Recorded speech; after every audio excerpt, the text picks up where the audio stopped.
In a nutshell, what integral spirituality is trying to understand in the biggest, most complete, holistic way what spirituality is in the context of everything else going on in the world. Now, obviously, that's a big topic, but that's the whole point. There's a view of history built into Integral and then how it actually absorbs some other work. You may know Spiral Dynamics, for instance, that shows that there is a progression going on and has been a progression going on and allows us then to have the kind of hopeful view that we can have about the future. What the integral study of history does is it shows that there's no doubt that there's been a progression toward this deepening and awakening in who Homo sapiens is and how he behaves. This gets so specific in Wilber's work that you notice the colors here, that he actually had to come up with a color scheme that shows the flow over history.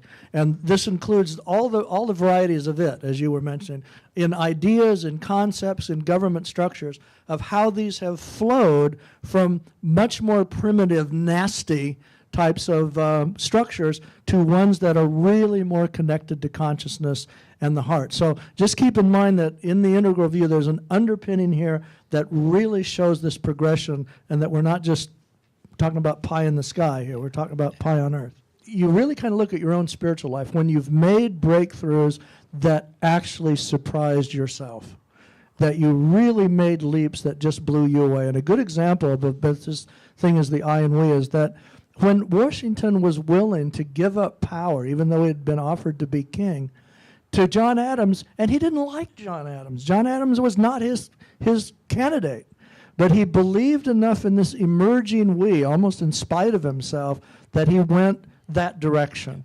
And so what it keeps showing is that there's something emerging in us so that these promises of the future that you hear from Eckhart or Paul Hawken, this is not airy-fairy. This is real stuff. Really important is also about, why we're here in this room, why One Spirit exists, Coalition for One Voice, many of the other groups that you all work with, Sierra Club, whatever the case may be.